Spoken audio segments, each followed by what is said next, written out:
comentado que vamos a hablar de la gracia, y en ocasiones cuando estamos disfrutando la vida cristiana se nos olvida las partes de donde hemos sido sacados, las vidas que teníamos, la tristeza con que vivíamos, y ahora cuando estamos en esta vida de paz, una vida más quieta, más reposada, con problemas, pero confiada, se nos olvida de dónde el Señor nos ha sacado. Quiero invitarles a que busquen en sus Biblias en Gálatas capítulo 2, versículos 19 al 21, lo que va a ser esta segunda parte de un tema que comenzamos en la ocasión anterior que se llamaba religiosidad o gracia, y ahora se va a llamar gracia o religiosidad. Anteponiendo las dos partes, las dos posturas, encontramos entonces a lo que el apóstol Pablo se está refiriendo. Y ahora leo lo que dice Gálatas capítulo 2, versículos 19 al 21. Pues cuando intenté obedecer la ley misma me condenó. Así que morí a la ley, es decir, dejé de intentar cumplir todas sus exigencias a fin de vivir para Dios. Mi antiguo yo ha sido crucificado con Cristo, ya no vivo yo, sino que Cristo vive en mí. Así que vivo en este cuerpo terrenal confiando en el Hijo de Dios, quien me amó y se entregó a sí mismo por mí. Yo no tomo la gracia de Dios como algo sin sentido, pues si cumplir la ley pudiera hacernos justos ante Dios, entonces no habría sido necesario que Cristo muriera. Puntualizando algunas cosas que hemos establecido en los temas anteriores, podemos decir sin duda que la gracia es la gran consigna del apóstol Pablo. Y esto no cabe duda porque incluso dentro de sus escritos está establecido la mayor información de la gracia. Él insiste, podríamos decirle entonces también, aparte del apóstol de los gentiles, el apóstol de la gracia, es quien más lo menciona. Ahora, cuando él está argumentando en contra de la religiosidad, él va a utilizar entonces su gran antítesis, que es la gracia. La gracia, que es lo opuesto a la religiosidad, que es lo opuesto a la ley, que es lo opuesto a las obras y al esfuerzo humano, que es la respuesta de Dios ante la iniciativa humana de autosalvarse. Y entonces vemos que a lo que está llevándonos el apóstol Pablo es a percibir la religiosidad y las obras como abominable ante Dios. No lo puede ver, no es aceptable. Podemos pensar que hoy, en este domingo, muchas religiones y muchos religiosos se reúnen y es un día bueno. Para Dios no lo es. Él no ama la religión, sino que espera en la gracia de Jesucristo para que nosotros lleguemos a todas las verdades. Ahora, con esto entonces entendemos que Cristo, según el apóstol Pablo, es la encarnación de la gracia divina. Cuando nosotros queremos saber acerca de la gracia, la figura es Cristo. Y por lo tanto se deduce que quien rechaza la gracia, rechaza a Cristo. Y por eso está tan enardecido escribiendo la carta a los Gálatas, diciendo que han cometido el peor de los sacrilegios, que han cometido la peor de las decisiones, y junto con ello todos los religiosos que insisten en sus obras, y entonces implícitamente están rechazando a Cristo. Esto es lo peligroso, esto es lo delicado. Aquí se derrumba entonces un mito que ha estado fluctuando allí en medio de la cabeza de los religiosos. La gracia de Dios no solo es amor.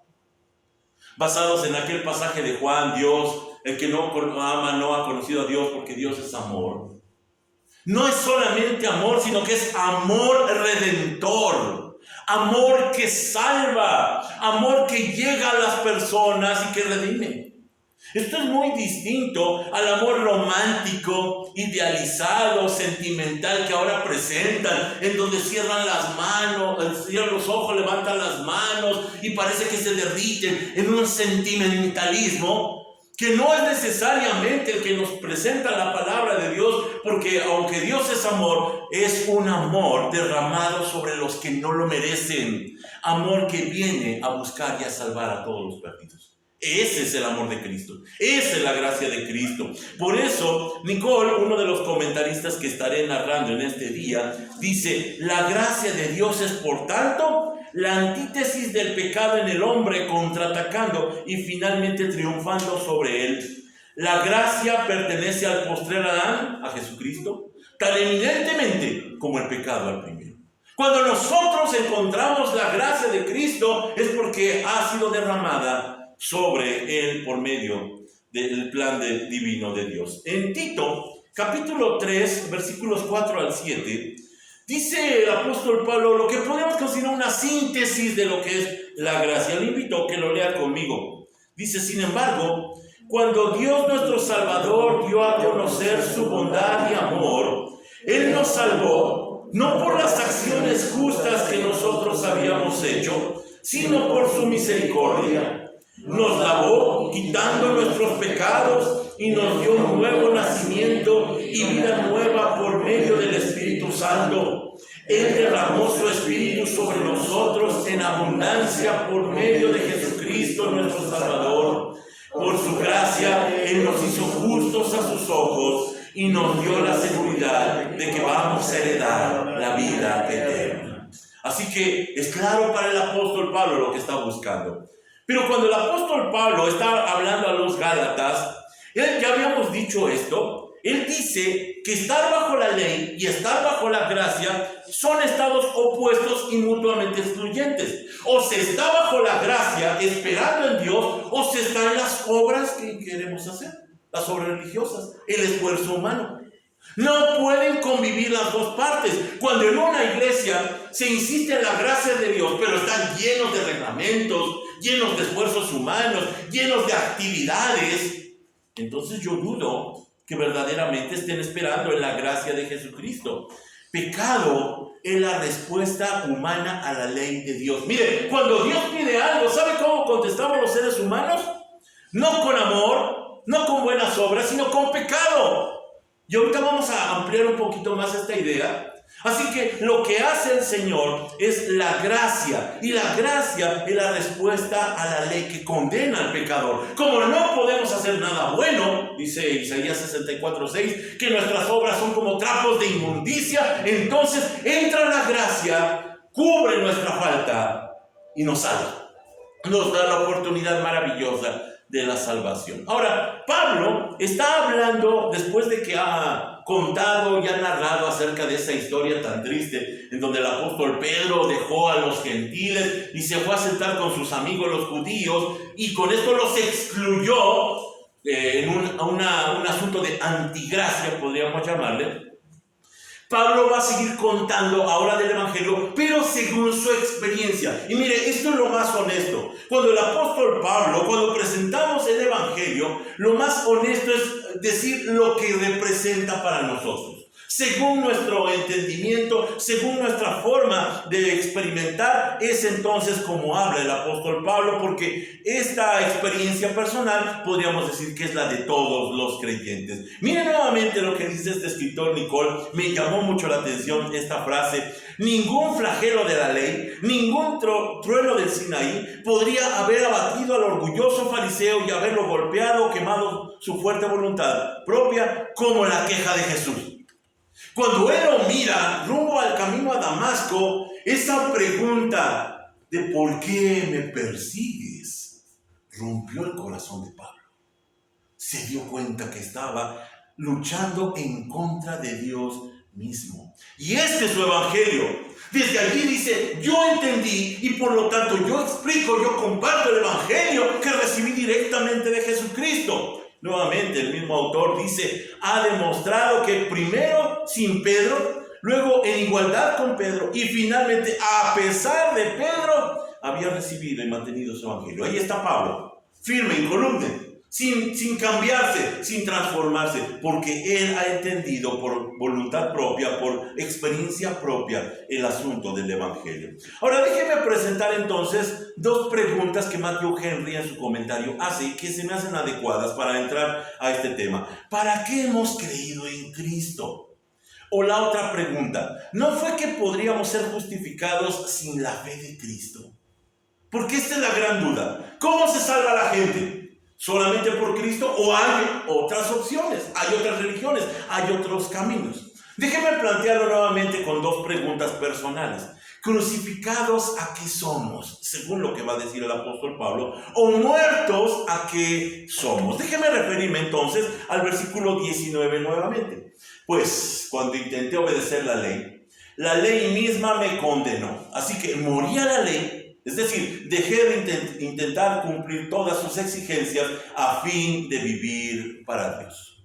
Esta frase que quiero llamar su atención, así que morí a la ley, es contraria a lo que el apóstol Pablo acostumbraba, porque Pablo sabía lo que era vivir para la ley. Él como fariseo se levantaba muy temprano de mañana y lo que tenía en mente era cómo voy a cumplir hoy la ley.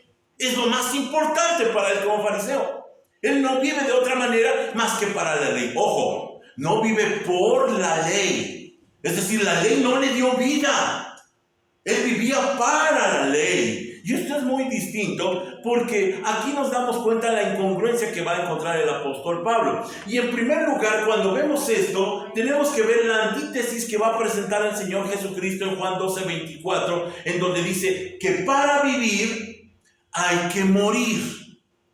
Para vivir hay que morir, dice el Señor. Les digo la verdad, el grano de trigo, a menos que sea sembrado en la tierra y muera, queda solo. Sin embargo, su muerte producirá muchos granos nuevos, una abundante cosecha de nuevas vidas. Así que lo que está buscando el Señor es que nosotros muramos para poder vivir. Morir, por supuesto, a las aspiraciones motivacionales que a veces tenemos, que son muy buenas humanamente, aparentemente, cuando tratamos de progresar, cuando tratamos de crecer, cuando tratamos de cambiar, cuando tratamos de dejar malos hábitos, todo aquello que nosotros deseamos mejorar. Sin embargo, el apóstol Pablo dice que eso representa la ley. Esos esfuerzos dentro de la iglesia o fuera de la iglesia representan la ley, y eso es lo que Dios aborrece. Propiamente nos dice: no te vas a salvar, no vas a cambiar, no vas a lograrlo, no está en tus manos.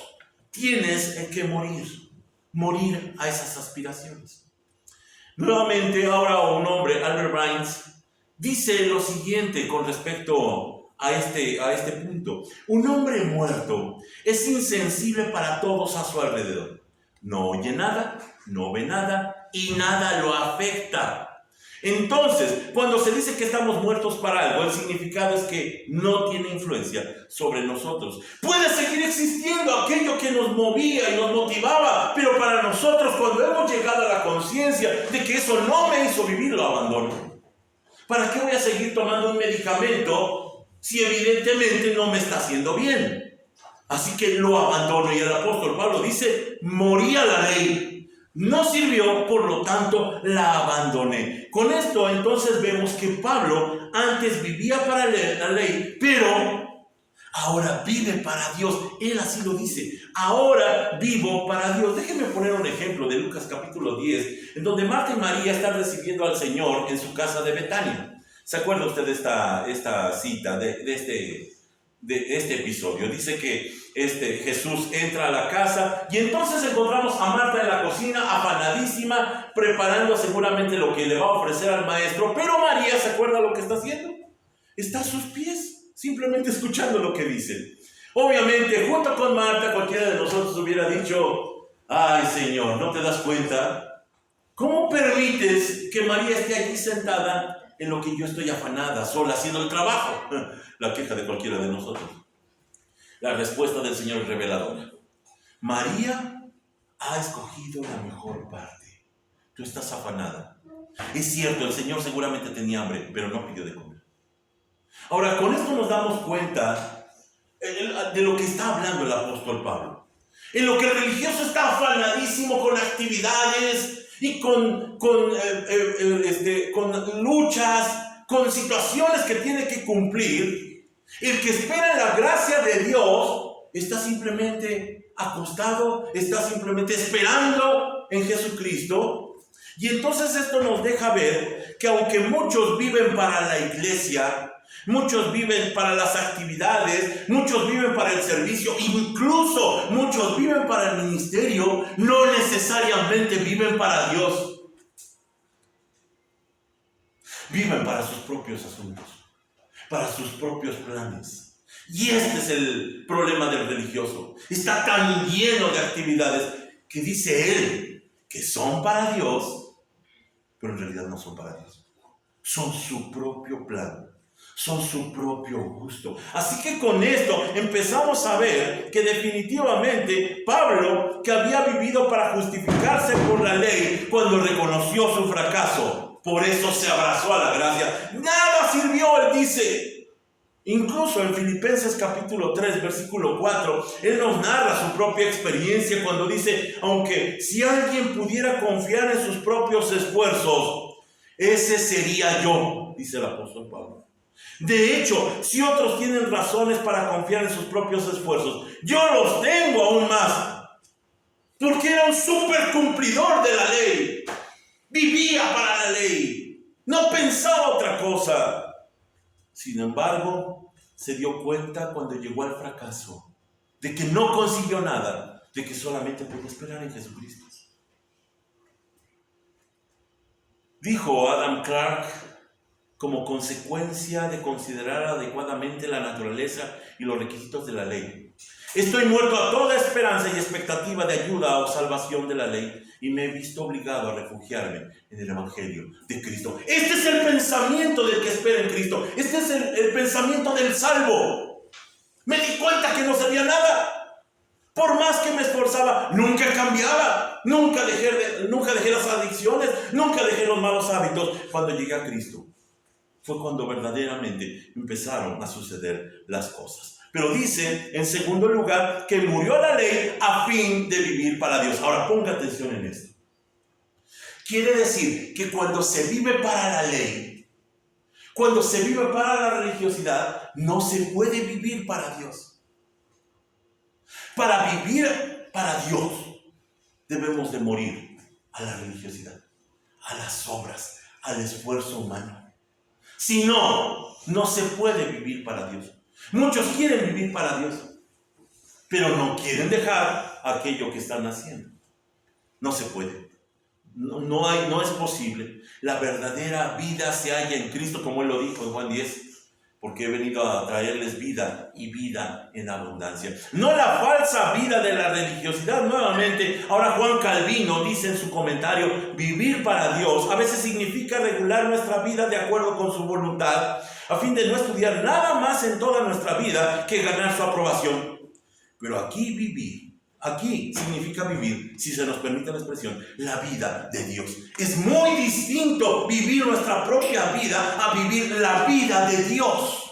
Y con esto en mente, vamos entonces al versículo 20, porque es el pasaje central, el pasaje favorito, un pasaje amado por generaciones. Mi antiguo yo ha sido crucificado con Cristo. Ya no vivo yo, sino que Cristo vive en mí. Así que vivo en este cuerpo terrenal confiando en el Hijo de Dios, quien me amó y se entregó a sí mismo por mí. Este es el punto al que quería llegar el apóstol Pablo. Cuando está en medio de su discusión, él abre su corazón y en ese momento, relatando su propia experiencia, dice: morí a la ley y ahora vivo para Cristo. Y quiere decir que ya no vivo yo ya no estoy vivo. Estoy crucificado juntamente con el Señor. Lo primero que tenemos entonces que llamar la atención es: el viejo hombre está crucificado. Cuando entramos en la gracia, todo lo que somos, todo lo que hacíamos, todo lo que nos desesperaba, todo lo que no lográbamos, está allí muerto con Cristo. Pero, por el otro lado, el nuevo hombre está vivo. Ese es el regalo del Señor. Te doy ser una nueva persona. Y nosotros pensamos: ¿y qué persona seré, Señor? Tendrás la personalidad de Cristo, con todas sus características de bondad, con todos sus atributos, con toda su paciencia, con todo su amor. Este es el regalo que ofrece Dios por medio de Cristo. Sin duda alguna, entendemos que el pecado entonces está mortificado porque está muerto con el antiguo yo. Y ahora en la nueva criatura, el Espíritu la gracia está vivificada. Yo vivo la gracia y soy un evangelio viviente cuando estoy esperando en Dios. Digo entonces lo siguiente: si bien la gracia encarna la concepción fundamental de Pablo del carácter divino, La muerte de Cristo es el hecho fundamental en el que ese carácter se manifiesta, y entonces la cruz se convierte en el centro de la teología de Pablo. Por eso siempre habla de la cruz. Habla de la cruz como el medio al que hay que llegar. Habla de la cruz como el medio de partida de nuestras vidas. Habla de la cruz constantemente, y en este pasaje y en esta carta no podía ser la excepción. Mi antiguo yo ha sido crucificado con Cristo. La cruz es el centro. Aquí es donde se acabó toda mi lucha. Aquí es donde deposité todas mis fuerzas. Y que empecé a vivir entonces de ahí en adelante con una gracia vivificada. Ahora, esto no lo captamos nosotros, son los puntos finos, pero quien está escribiendo lo entiende bien.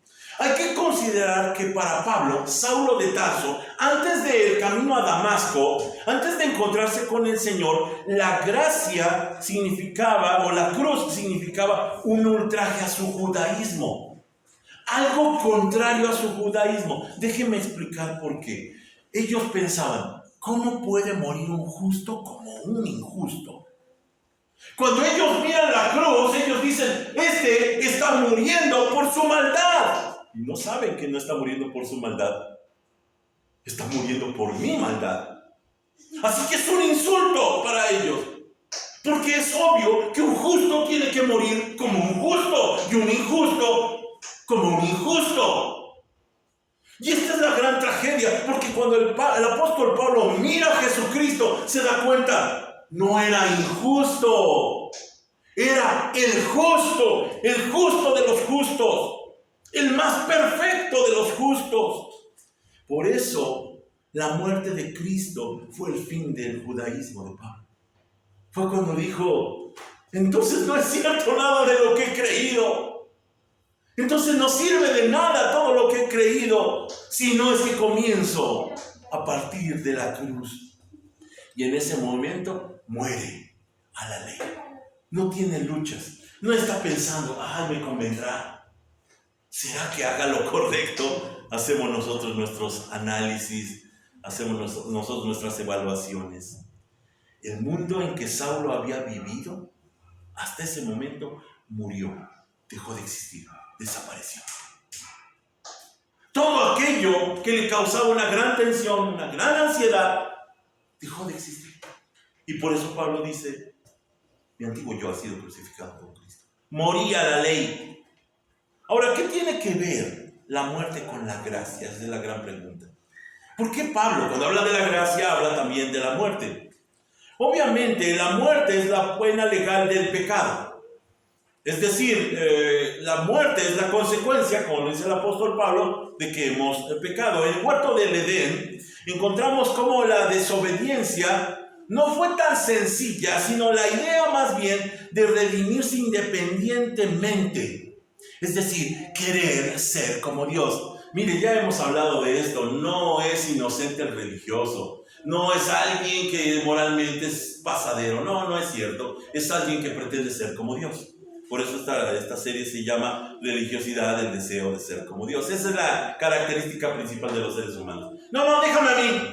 No, yo puedo. Y entonces somos empoderados, ahora son empoderadas, y yo puedo y yo logro, para venir a darnos cuenta que la vida el día de mañana nos derrota y ahí venimos como perritos, llorando y diciendo, ay Dios, si tú no lo haces, yo no puedo. Pues claro, nunca has podido. Olvídalo, el proyecto no funciona así. Tienes que esperar en Dios. Así que cuando nosotros vemos a Cristo muriendo como un pecador, esto resulta escandaloso, pero nos lleva a una conjetura. El amor de Dios, que dijimos que no es un amor romántico, el amor salvador de Dios, que se resume en la palabra gracia inmerecida, entregó a Cristo y lo mató en esa cruz por nosotros. Él muere como un criminal, pero es por causa de la gracia. Ahora, maravilloso es el tema del Evangelio, porque no termina allí, sino que habla de la resurrección. Y el apóstol Pablo mira a Jesucristo resucitado. Ya lo hemos estudiado. La resurrección lo que hace es presentar la blasfema muerte con la que había muerto el Señor en el glorioso, como el glorioso sacrificio del Hijo de Dios. Aquí es donde el apóstol Pablo le cae el 20, podríamos decir. Se da cuenta, si lo tengo frente a mí es porque Dios lo resucitó. Y si Dios lo resucitó, ojo, Dios no resucita a los injustos. Esto es lo que Él sabe. Por lo tanto, si está resucitado es porque Él es justo. Y por lo tanto la cruz que escarnecía a Cristo se convierte en su gloria. Por eso somos invitados a tomar cada día nuestra cruz y seguirle. Aunque es escarnio y locura y escándalo para los demás, para el cristiano es nuestra gloria. Es el camino del Salvador. Así que con esto, cuando Cristo resucita, según lo que está diciendo el apóstol Pablo, es que esa vida resucitada del Señor vive ahora en nuestra alma. Este es el don de Dios. El gran problema eras tú y tu alma solitaria en esta lucha loca. Ahora nos entrega su espíritu. Y aquí cambian las posibilidades. Aquí es donde cambian todas las cosas. Y aquí entonces nos damos cuenta que al darnos su espíritu vivo, lo único por eso que queda claro que debemos de tener es una palabra de 2 letras simple: fe. Porque ahora nos podemos aprender de Cristo en su muerte y su resurrección sin necesidad de morir ni de resucitar. Nosotros juntamente con Él estamos en esa cruz. Por eso dice el apóstol Pablo: he sido crucificado con Cristo. Ahora vean lo maravilloso de esto. Extendiendo un poco más ampliamente este concepto, nos damos cuenta que este cuerpo carnal, porque así lo dice el apóstol Pablo, vivo en este cuerpo terrenal confiando en el Hijo de Dios. Ojo, ¿se acuerda que habíamos dicho que la religiosidad es el tratar de domar a la carne? Cuando se impide, cuando se obliga, cuando se propone, cuando se castiga. Esa es la ley. Yo me voy a disciplinar. Y muchos viven disciplinándose para santificarse. ¿Y cuándo van a conseguir santificarse? Nunca. Si no pudimos salvarnos, ahora vamos a santificarnos. Cosa más ridícula. Pero ahora dice el apóstol Pablo que el cuerpo carnal, sin embargo, ha sido poseído por el Espíritu que da vida. Y por eso ahora somos capaces de hacer cosas buenas. Aunque dice el apóstol Pablo, no yo, sino la gracia que vive en mí. Podría yo decir entonces, cuando me vean haciendo lo malo, estoy en la carne, estoy necio, aferrado. Pero cuando me vean haciendo algo bueno, ese sí no soy yo. Ese es Cristo. Porque yo nunca fui capaz de hacer eso. Por más que me esforzara, por más que fuera moral, por más que luchara, jamás fui capaz. Fui hipócrita. Siempre tenía algo oculto que yo hacía para que me viera la gente. Pero ahora no.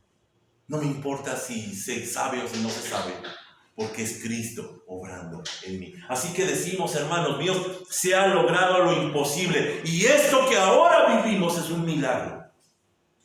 El que nosotros tengamos esta vida es un milagro. Lo que no había logrado la ley, nunca. Nuestro esfuerzo lo hizo la gracia. Lea conmigo Romanos 8:3. Mira este pasaje de mis favoritos. Dice: la ley de Moisés no podía salvarnos porque nuestra naturaleza pecaminosa es débil. Así que Dios hizo lo que la ley no podía hacer. Él envió a su propio Hijo en un cuerpo como el que nosotros los pecadores tenemos, y en ese cuerpo, mediante la entrega de su Hijo como sacrificio por nuestros pecados, Dios declaró el fin del dominio que el pecado tenía sobre nosotros. Gloria al Señor. Si no hubiera sido por su gracia, estaríamos todavía en esta lucha. Estaríamos en una de estas congregaciones en donde, ¿y qué tal te fue esta semana? ¿Y qué tanto hiciste hoy? Para tener que decir, pues sí, me fue muy bien. Qué gran fracaso. En Cristo somos más que vencedores.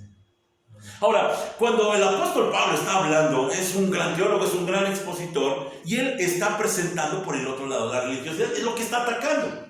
Y entonces, en contraposición de ideas, nos vuelve a llamar la atención para demostrarnos que el legalismo, la religiosidad, impugna la gracia de Dios, la rechaza. Otra vez, volvemos a decir que si una iglesia habla de la gracia de Dios y la espera de Jesucristo, pero insiste en los reglamentos, en las obras humanas, en los esfuerzos y en los cumplimientos, está rechazando, sin duda alguna, la gracia de Dios. Pone las relaciones humanas con Dios sobre una base de cuenta, deudor y acreedor. Usted sabe qué es eso. Es decir, es cuando nosotros hacemos algo y ahora nos volteamos con Dios y le decimos: Señor, ahora tú me debes. El evangelio de la prosperidad, que ni es evangelio ni es de la prosperidad, porque los que únicos que prosperan son los pastores o los que lo predican, tiene esta idea. Tiene esta idea: mira, Dios, yo ya pacté, yo ya te di dinero, yo ya serví, yo ya ministré, ahora te toca a ti. Y cuando Dios dice no, nos demuestra: Dios no puede ser coartado, Dios no puede ser manipulado. Y es que este supuesto evangelio reclama al hombre una base para jactarse de sí mismo y le quita a Dios la gloria de su gracia. Por eso Dios odia la religiosidad. Le roba la gloria. Dice el salmista: no a nosotros, oh Dios, no a nosotros, sino a tu nombre sea toda la gloria.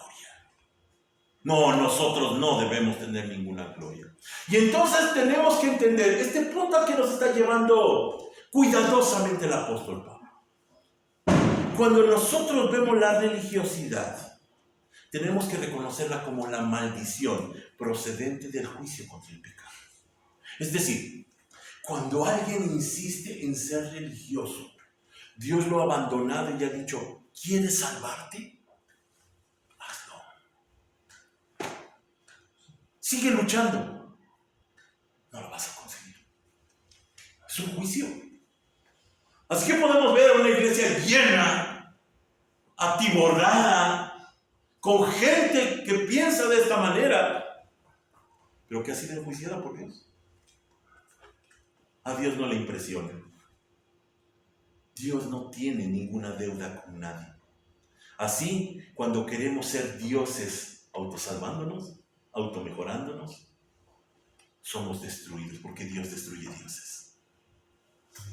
Lea conmigo, antes de esta, Juan Calvino dijo lo siguiente: al ser crucificados con Él, somos liberados de toda la maldición y culpa de la ley. Es decir, nosotros que insistíamos tanto en la religiosidad y en la ley, y que estábamos malditos por no haberla cumplido, por no haberlo logrado, cuando llegamos a la cruz se nos quita esa culpa y por fin descansamos en paz.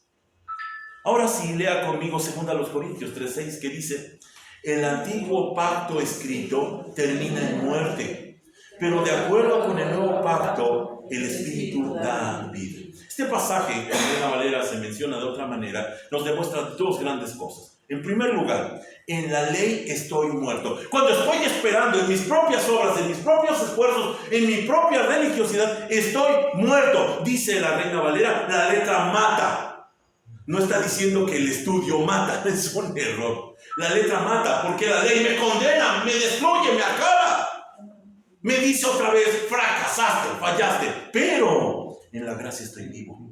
Cuando espero en Cristo estoy vivo, y dice entonces: el Espíritu vivifica.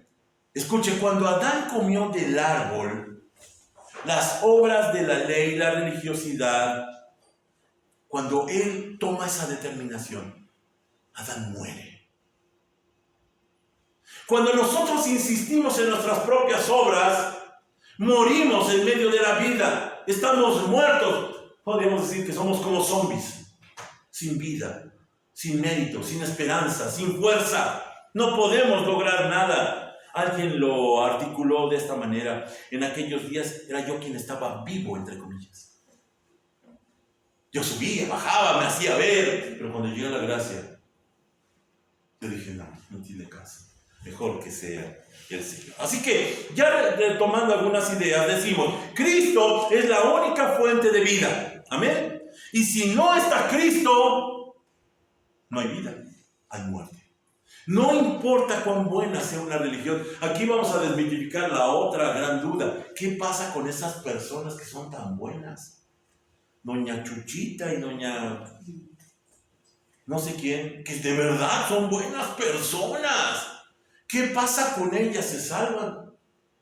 No les alcanza. No nos alcanza a los seres humanos. Ahora que aparece una campaña publicitaria en las redes sociales. ¿Para qué lees la Biblia? ¿Para qué vas a la iglesia? Basta con que seas buena persona. ¿Cuándo voy a ver eso? ¿Cuándo va a suceder? Sin duda alguna está equivocado. Calvino nuevamente dice, Cristo vive en nosotros de dos maneras. La vida única consiste en gobernarnos por su espíritu y dirigir todas nuestras acciones. El otro, al hacernos partícipes de su justicia, para que aunque no podamos hacer nada de nosotros mismos, seamos aceptados ante los ojos de Dios. Y explica él mismo. El primero se relaciona con la regeneración.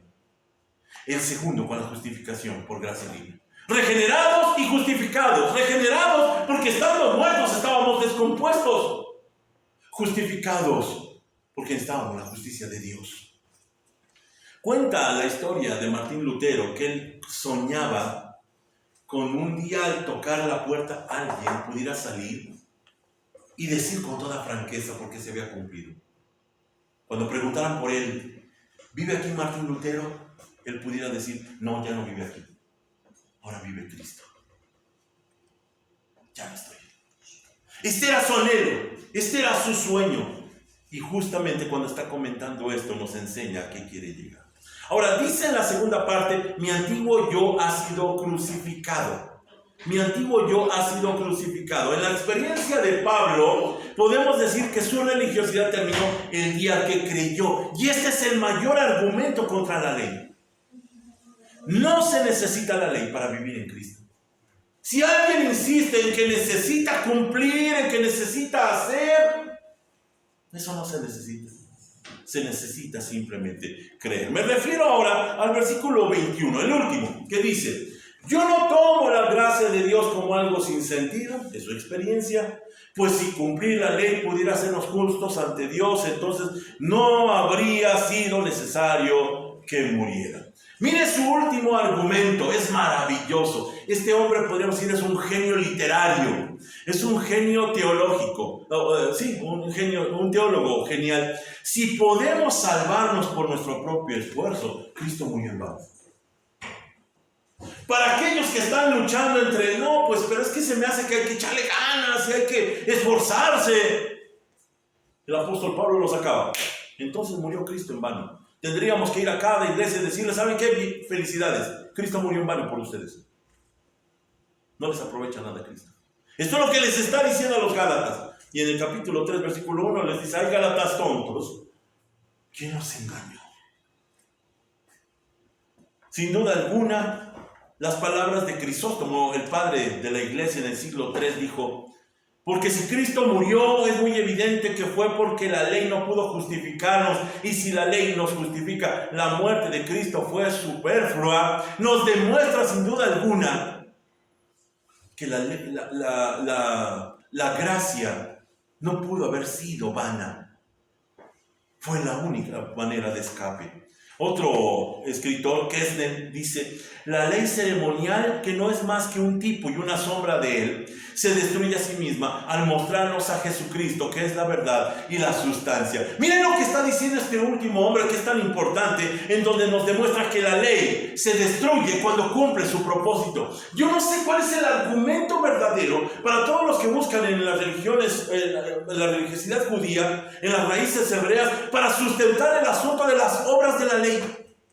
Pero la realidad es que cuando la ley entrega a Cristo y lo mata, en ese momento la ley pierde su propósito y desaparece.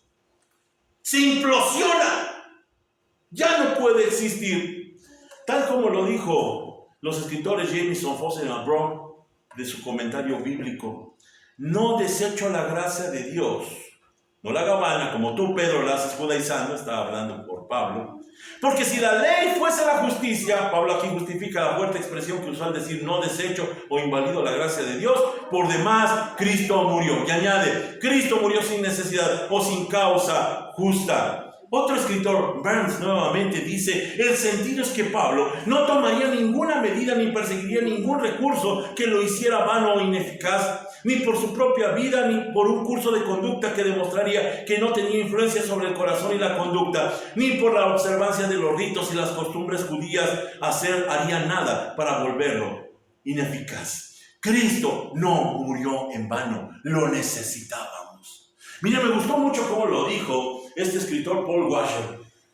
Alguna vez estaba narrando de cómo alguna vez predicando de la gracia, un joven de pronto exclamó, entonces lo único que necesitamos es a Cristo. Y este predicador le dijo, no, joven, lo único que tenemos es a Cristo. No es algo que podamos añadir al carrito de compras. Es lo único que tenemos para poder salvarnos. Y si no nos aferramos a Él, estamos muertos. Es lo único que tenemos. Termina Albert Bryant. De esto se deduce que el hombre no puede ser justificado por su propia moralidad, ni por sus propios actos de limosna, ni por sus formas de religión, ni por su honestidad e integridad. Si puede, no necesita Salvador. Él puede salvarse a sí mismo.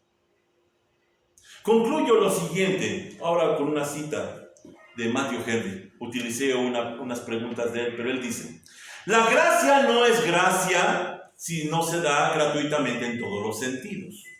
Cuanto más sencillamente el creyente se apoya en Cristo para todo, más devotamente camina ante Él en todas sus ordenanzas y mandamientos. Cristo vive y reina en Él, y Él vive aquí en la tierra por la fe en el Hijo de Dios, que obra por amor, provoca la obediencia y se transforma en su santa imagen. Así no abusa de la gracia de Dios, ni la hace en vano. Sin duda alguna, Él resume entonces con su frase lo que es la vida cristiana. Cuando esperamos en Cristo, verdaderamente se materializa Cristo aquí en la tierra. Y la gente necesita mirar a Cristo. Por eso el apóstol Pablo dijo, imítenme a mí, así como yo imito a Cristo. Ya no vivo yo. A quien miran aquí, no es a mí, es a Cristo. Termino con la siguiente historia, con la siguiente pregunta. ¿A quién le cuesta más reconocerse pecador? Se cuenta que en una reunión de cierta denominación, tocó en turno que se sentaran juntos, curiosamente, un ex convicto, un hermano que había tenido una vida tremenda en el pasado, junto con el juez que lo había condenado. Los dos eran cristianos. Así que el pastor, viendo la oportunidad, como cualquier otro, no dudó en aprovechar la oportunidad y hablar acerca de la gracia de Dios. Decir qué maravilla y qué milagro tan glorioso era ver a ese hombre transformado. Y entonces le pidió que se pusiera de pie. Y para sorpresa de todos, se paró el ex convicto y se paró también el juez al mismo tiempo. Todos confusos se quedaron viendo y entonces el juez le explicó. Para el hermano ex convicto era claro que necesitaba a Dios. Tanto pecado, tanta maldad. Pero para mí no. Él dijo, hijo de padres cristianos, una persona moral y colegiado de la justicia, siempre pensé que la gracia era para todos los demás. Hasta que Dios me mostró que no era mejor que los que condenaban. Y él dijo, yo soy el verdadero milagro de Dios. Porque yo me justificaba por mis obras. Hasta que me di cuenta que no era mejor que el hermano. Esta sin duda alguna es la historia de todo aquel que ha nacido en una cuna cristiana. Justo cuando se esperaba lo mejor de nosotros, fuimos y nos enredamos en la suciedad del mundo para hacer demostrarse una cosa. También nosotros necesitábamos de Cristo. pero nos costó más trabajo reconocerlo. Tuvimos que llegar hasta el fondo, hacer justamente lo que moralmente no nos enseñaron, para ahora experimentar la gracia de Cristo. ¿Qué testimonios se escucharán en la gloria? ¿Qué temas tan gloriosos de los que han sido salvados? Padre, te agradecemos entonces por la vida y las palabras del apóstol Pablo, que nos enseña que es mejor esperar en ti que esperar en nosotros mismos. Maldito el hombre que confía en el hombre. Te agradecemos porque nosotros somos benditos por tu causa y por las obras de Cristo nuestro Salvador. Y en Él nos refugiamos, y en Él nos amparamos y venimos ante ti, porque no tendríamos ninguna posibilidad de presentarnos ante su santidad, ante tu santidad, sino que seríamos destruidos, pero por causa de Cristo, por la gracia de Cristo, estamos vivos para ti. Hoy te agradecemos, Señor, por tu palabra, porque nos invitas a descansar en ella. Gracias te damos, Señor, por tu amor, en el nombre de Jesús. Amén. Amén.